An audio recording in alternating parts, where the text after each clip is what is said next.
अब सवाल उठता है कि सर तैयारी कैसे करें, है ना। इस पर हम बात करते हैं। देखो, अगर आप पहले से एनटीपीसी या किसी दूसरी एग्जाम की तैयारी कर रहे हो तो आपके लिए फिर बहुत बड़ा टास्क है नहीं, क्योंकि ये लेवल 1 है, एंट्री लेवल जॉब है ऑलरेडी। बाकी सबके सिलेबस से इसका सिलेबस थोड़ा सा कम और आसान रहेगा। मतलब आप हार्ड से इजी एग्जाम की तरफ जा रहे हो तो आपको टेंशन नहीं लेना है ना। जो आप कर रहे हो वही अच्छे से मजबूत करना है। और जिन्होंने पहले से कोर्स कर लिया है, पहले से अपने सब्जेक्ट्स को मजबूत कर लिया है, उन्हें अब सिर्फ और सिर्फ अपनी प्रैक्टिस पर और ज्यादा ध्यान देना है। मतलब पर्टिकुलर ग्रुप डी के लिए जिनका पहले से सिलेबस कंप्लीट है उन्हें सिर्फ टेस्ट अच्छे से लगाना है, प्रैक्टिस पे फोकस करना है। लेकिन जो बच्चे नए हैं, अब एकदम से स्टार्ट करने वाले हैं, तो आप कम से कम मान के चलिए, मतलब मेरा अनुमान कहता है कि 5 से 6 महीने का आपको समय लगभग लेकर चलना पड़ेगा। और अभी एग्जाम में भी इतना समय है, तो 5 से 6 महीने का समय अगर आप लेकर चलते हैं और एवरेज 6 घंटे मतलब 8 घंटे, जितना ज्यादा आप दे दें उतना जल्दी आपका सिलेबस कवर होगा, तो आप आराम से चीजों को कर सकते हैं। मतलब बहुत ज्यादा 10-10, 15-15 घंटे ना देकर उसका आधा भी देंगे और एक कंसिस्टेंट पढ़ाई आप करेंगे, रेगुलरिटी के साथ आप पढ़ाई करेंगे, तो चीजें आपसे बन जाएंगी। और नए बच्चों के लिए हर बार मैं एक ही चीज बोलता हूं कि आपके लिए सबसे पहले महत्वपूर्ण एक ही चीज है और वो है सिलेबस। आप सिलेबस कंप्लीट करो यार। आप जितना टाइम दे सकते हो। कई बच्चे ना कैलेंडर मतलब स्टडी टिप्स ढूंढते हैं, देखते हैं कि कोई हमें टाइम टेबल बता दे कैसे पढ़ना है, कोई स्टडी प्लान बता दे। यार सिलेबस कंप्लीट करना है आपको। मैथ्स हो गया, रीजनिंग हो गया, जीएस हो गया, साइंस हो गया, खत्म करो ना इनको। ठीक है, जितना समय दे सकते हो इनको दो। आपने अगर ऑनलाइन कोर्स लिया है तो आप लाइव क्लासेस लें, लाइव क्लासेस नहीं देख सकते हो रिकॉर्डेड देखो, कोई दिक्कत नहीं है। ऑफलाइन आप पढ़ते हो तो ऑफलाइन रेगुलर क्लास जाओ, अच्छे से कवर करो, है ना। तो सिलेबस कंप्लीट करो जितना ज्यादा आप समय दोगे। अच्छा, अब सिलेबस में भी क्या आ जाता है, सबसे पहले आप मैथ्स और रीजनिंग विषयों को रखें, जीएस में कोई 1-2 सब्जेक्ट को उठा ले और साइंस में कोई एक सब्जेक्ट को उठा ले। जैसे जीएस में आपने हिस्ट्री उठा लिया और ज्योग्राफी उठा लिया, साइंस में आपने बायो उठा लिया और मैथ्स और रीजनिंग हो गया। इतने विषय को पढ़ो। जब इनमें से कोई खत्म हो तब नया सब्जेक्ट चालू करो। एक साथ पूरे 8-8, 10-10 सब्जेक्ट पे काम नहीं करना है, वो आपको कभी भी सब्जेक्ट खत्म आप उसमें कर नहीं पाओगे, है ना। तो सही तरीका ये होता है कि फोकस्ड पढ़े। और मैथ्स और रीजनिंग आपके भाई स्कोरिंग है, इनको इग्नोर नहीं करना है। जीएस, साइंस, सब चीजों को पढ़ना है, लेकिन इग्नोरेंस यहां पर नहीं होना चाहिए। इस बात का बहुत विशेष रूप से आप ध्यान रखें। तो पढ़िए सब, है ना, लेकिन सारे विषय को एक साथ आप सोचो कि मैं रोज 2 घंटे मैथ्स पढ़ूंगा, 1 घंटे रीजनिंग पढ़ूंगा, 1 घंटे फिजिक्स, 1 घंटे ये, 1 घंटे वो, ऐसे में आप कुछ अच्छा नहीं कर पाओगे। तो आप मैथ्स रीजनिंग तो रेगुलर पढ़ना है। जीएस में 1 या 2 सब्जेक्ट उठाओ, साइंस में 1 उठाओ, उनको कंटिन्यू करो। जब कोई खत्म हो तब नया चालू करो, है ना। जैसे विनर्स की एप्लीकेशन में क्या है कि हम आपको लाइव भी पढ़ाते हैं प्लस सारे सब्जेक्ट्स दे देते हैं। अब कई बच्चे ऐसे होते हैं कि नहीं मैं तो लाइव पढ़ने में कंफर्टेबल हूं, कई बच्चे ऐसे होते हैं कि सर मैं तो रिकॉर्डेड देखने में कंफर्टेबल हूं, स्पीड बढ़ा लेते हैं, रात में इच्छा है पढ़ने की, सुबह सुबह इच्छा है पढ़ने की, तब पढ़ लिया। और मेरी इच्छा है कि आज एक चैप्टर के 4 लेक्चर्स हैं, चारों खत्म कर दें। भाई लाइव पढ़ोगे तो 4 दिन लगेंगे।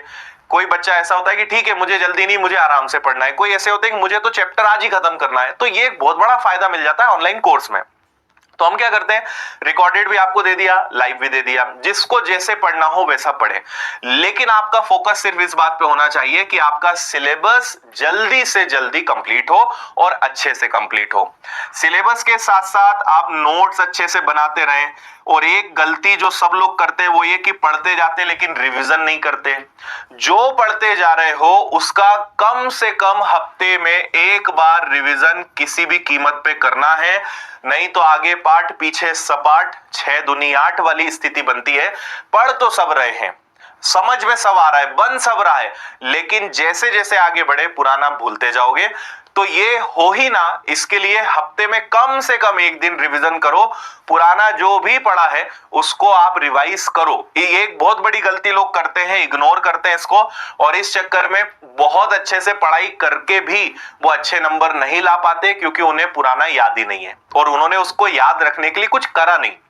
जब आप पढ़ते हो ना तो आपको लगता है कि मुझे सब याद है, मैं कुछ नहीं भूलूंगा, है ना, मैं ही भगवान हूं वाली फीलिंग आती है। लेकिन आपकी ये बहुत बड़ी गलती है, क्योंकि जैसे जैसे डेटा हमारे दिमाग में आता है तो पुराना दबते जाता है। तो रिवीजन करके वो ऊपर ऊपर तब आता है जब आप उसको देखते रहोगे, पलटाते रहोगे। इसलिए रिवीजन करना भाई बहुत इंपॉर्टेंट है। और हमेशा 80-20 का रूल याद रखें। क्या है 80-20 का रूल?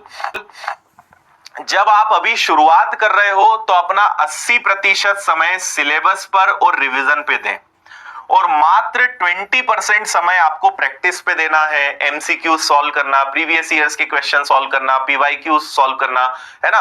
तो ऑब्जेक्टिव्स लगाना, प्रैक्टिस पे समय आपका कम होना चाहिए जब तक आप सिलेबस पे ज्यादा समय दे रहे हो। जब आपका सिलेबस कंप्लीट हो जाए, है ना, प्रैक्टिस प्लस रिवीजन दोनों पे जाएगा, क्योंकि प्रैक्टिस करोगे, टेस्ट लगाओगे, ऑब्जेक्टिव्स लगाओगे, कुछ चीजें भूलोगे, कुछ चीजें याद आएंगी कि यार ये पढ़ा था, लेकिन ये सब होगा। जब आपका सिलेबस कंप्लीट हो जाए, आपको लगे कि अब मेरा सिलेबस लगभग कंप्लीट हो गया है, इस रेशो को चेंज कर देना। ये 80-20 जो है वो 20-80 में कन्वर्ट हो जाएगा। आपको बाद में अपना 80% समय प्रैक्टिस रिवीजन पे देना है, और मात्र 20% समय जो बचा हुआ है, रिवीजन करना है, सिलेबस कंप्लीट करना है, उस पे देना है। तो ये 80 और 20 के रेशो में आपको खेलना है, ये ध्यान रखना। लेकिन प्रैक्टिस, देखो तीनों चीजें बहुत महत्वपूर्ण है, इसको मैं हमेशा एसआरपी कहता हूं। सिलेबस, रिवीजन और प्रैक्टिस, तीनों चीजें महत्वपूर्ण है, पर बच्चे बस इसका बैलेंस नहीं कर पाते, और जिसने बैलेंस कर लिया उसका सिलेक्शन होना ही होना है। तो पहले अच्छे से सिलेबस कंप्लीट करें, जो भी पढ़ रहे हो उसको अच्छे से नोट्स बनाओ, अच्छे से उनका रिवीजन करते रहो, टेस्ट लगाओ, उसको अच्छे से एनालिसिस करो, देखो कि कहां गलती रह गई, क्या ऐसा है जो हम भूल रहे हैं, क्या ऐसा है जो बनता था लेकिन अब नहीं बन रहा है, उसको रिवाइज करो, उस पर एक्स्ट्रा प्रश्न लगाओ। तो प्रैक्टिस से आपको यह पता चलता है कि मैं कमजोर कहां हूं, मुझे किस चीज पर काम करने की आवश्यकता है, वहां से आपको वो पता चलता है। हर चीज का बैलेंस करना जरूरी है।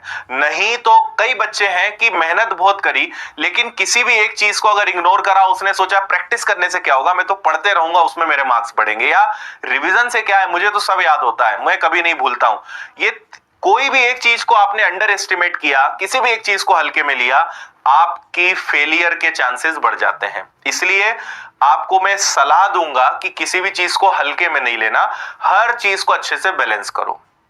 ठीक है, अपना नॉलेज अच्छा करो, सिलेबस को अच्छे से कवर करो, अच्छे से रिवीजन करते रहो, प्रैक्टिस अच्छे से करते रहो, सब चीजों को बैलेंस करोगे। उसके बाद जब सिलेबस हो जाए तो अपना पूरा तन मन धन से जो है एकदम प्रैक्टिस में कूद पड़ना है ना। खूब टेस्ट लगाने हैं, मॉक टेस्ट लगाने हैं। विनर्स के एप्लीकेशन पर हर संडे टेस्ट होते हैं, टेस्ट सीरीज है विनर्स का।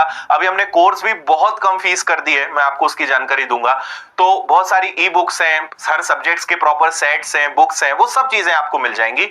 पढ़ने के लिए, प्रैक्टिस के लिए, नॉलेज के लिए कंटेंट की कमी आज के युग में नहीं है। सिर्फ एक चीज की कमी है, और वो ये कि आप मेहनत कितनी कर रहे हो। इसलिए कमी किसी चीज की नहीं है। हाँ, आज से 12-15 साल पहले लोगों के पास बहाना हो सकता था कि मेरे पास किताबें नहीं है, या मैं गांव में हूं, मैं बड़े शहर नहीं जा सकता, मेरे पास मोबाइल नहीं है, इंटरनेट नहीं है। आज आपके पास कोई बहाना काम नहीं कर सकता, क्योंकि आज एक गांव में, छोटे से गांव में, एक झोपड़ी के अंदर भी अगर कोई बच्चा रह रहा है उस स्थिति में भी, तो वो उसमें भी आज एक अच्छा पद हासिल करने का उसके पास भी अच्छा संसाधन है, उतना ही उसका हक आज है। और कर रहे हैं बच्चे, करके दिखा रहे हैं। अभी जीडी के सिलेक्शंस हुए, बहुत सारे सिलेक्शंस हुए, बहुत इंटीरियर और इसी छोटी छोटी जगहों से बच्चों ने निकले हैं, मेहनत करी है, ऑनलाइन क्लासेस, यूट्यूब क्लासेस, सबसे मेहनत करके सिलेक्शन लिया है। तो ऐसा कुछ नहीं है कि भाई जो बड़े शहर आएगा या जिसके पास सुविधाएं होंगी, आज सुविधाएं हर किसी के पास है। कितनी मेहनत कर सकते हो, कितना अपने आप को झोंक सकते हो, उस बात पर आपका खेल पूरा टिका हुआ है। इसलिए बहुत फोकस होने की जरूरत है, डिस्ट्रैक्ट न के बराबर होना है, टाइम वेस्ट बिल्कुल नहीं करनी है ना। सोशल मीडिया और जितने भी आपके सब रील्स हैं या फेसबुक है या जो भी चीजें हैं जहां टाइम वेस्ट करते हो, बंद करो। ठीक है, शादियां, प्रोग्राम्स, न्यू ईयर, ये वो, मतलब बेरोजगारों का कोई त्योहार होता नहीं है, मैं हजारों बार आपको बोल चुका हूं, है ना। हमारा एक ही त्योहार है, जिस दिन कुछ बन जाएंगे उसी दिन सेलिब्रेट करेंगे ना। तो अभी सब मोह माया में पड़ना नहीं है, कुछ बन जाए उसके बाद सब चीजें अपने आप तक आएंगी, और नहीं बने तो जो है वो भी सब चला ही जाना है ना। इसलिए मस्त तैयारी करिए, अच्छे से फोकस होकर चीजों के साथ बढ़िए, और मैं पूरा विनर्स परिवार सब आपके साथ है। बस आप अच्छे से मेहनत करिए, और आगे आपके लिए बहुत सारी चीजें हम लेकर आ रहे हैं, बहुत सारे हमारे प्लान्स हैं। नोटिफिकेशन आ जाए फिर हम समय समय पे आपको चीजें बताएंगे, है ना। देखो, आपको अगर रेलवे 2025 में हर परीक्षा की तैयारी करनी है तो आप रेलवे फाउंडेशन बैच ले सकते हो, मात्र 1299 में 2025 के all exams including group D. और आप चाहते हो कि नहीं मुझे तो केवल एनटीपीसी और ग्रुप डी की तैयारी करनी है, तो इसका पूरा कोर्स आपको मिल जाएगा ओनली 799 में। ऑल सब्जेक्ट सब कुछ दिख रहा है आपको, क्या क्या सुविधाएं हैं, क्या क्या विषय आपको पढ़ाए जाएंगे, सब चीजें आपको विनर्स के एप्लीकेशन में मिलेंगी। और इतनी कम फीस में इतनी सारी सुविधाएं और हर सब्जेक्ट के लिए एक्सपर्ट, सब कुछ आपको इसमें मिलने वाला है। आप अलग से भी बैच ले सकते हैं, पर्टिकुलर मेरा मैथ्स का अलग से, रीजनिंग लेना है, साइंस लेना है ना। अभी एक बहुत गजब की बुक हम लेकर आ रहे हैं आपके लिए, द मैथ्स प्रो, अंक गणित एडवांस संपूर्ण आपको इसमें मिलेगा। ग्रुप डी की 15 पेपर्स की एक प्रैक्टिस बुक आपके लिए आ रही है, ठीक है।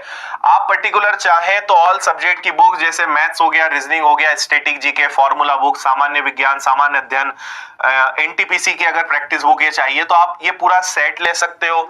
आपको केवल कुछ किताबें चाहिए तो वो ले सकते हो, पर्टिकुलर मैथ्स, रीजनिंग, सारे ऑप्शंस अवेलेबल है। सिर्फ जीएस आपको लेना है ना, तो ये सारी किताबें उपलब्ध है, ये सब आप ले सकते हो। रेलवे फाउंडेशन पूरी किताबें आपको रेलवे की चाहिए कि भाई साइंस भी आ जाए, पॉलिटी आ जाए, हिस्ट्री आ जाए, भूगोल आ जाए, सब आ जाए, तो वो भी आपके लिए उपलब्ध है। कोई भी कोर्स लेना है तो विनर्स इंस्टीट्यूट ऐप, और अगर आपको किताबें लेनी है तो विनर्स पब्लिकेशंस ऐप। बाकी कॉल करके, मेल करके आप जानकारी ले सकते हैं। तो अब आपकी और हमारी मुलाकात नोटिफिकेशन जारी होने के बाद होगी, और मैं इसी उम्मीद कर रहा हूं कि बहुत जल्द आपको नोटिफिकेशन देखने को मिलने वाला है। और बहुत सारी चीजें अभी उससे जुड़ी हुई हैं, तो वो आ जाने देते हैं, उस पे आपकी हमारी मुलाकात होगी। और उसके बाद फिर लगातार YouTube की क्लासेस के माध्यम से, इस प्रकार के गाइडेंस और इंफॉर्मेशन वीडियो से मैं आपके साथ हूं, और जो भी मदद आपके लिए संभव हो पाएगी, पूरा विनर्स परिवार आपके लिए सदा तत्पर है, हमेशा समर्पित है। और आप कभी अपने आप को अकेला समझिएगा मत, बिल्कुल मिलकर एग्जाम्स को फोड़ेंगे। बस मेहनत आपको भी करना पड़ेगी, केवल हमारी मेहनत करने से या कोई चीज हम लॉन्च करने उससे हम सिलेक्शन नहीं दिलवा पाएंगे। आपको उसको पढ़ना पड़ेगा, उसके साथ मेहनत करनी पड़ेगी, ठीक है। चलिए मिलते हैं।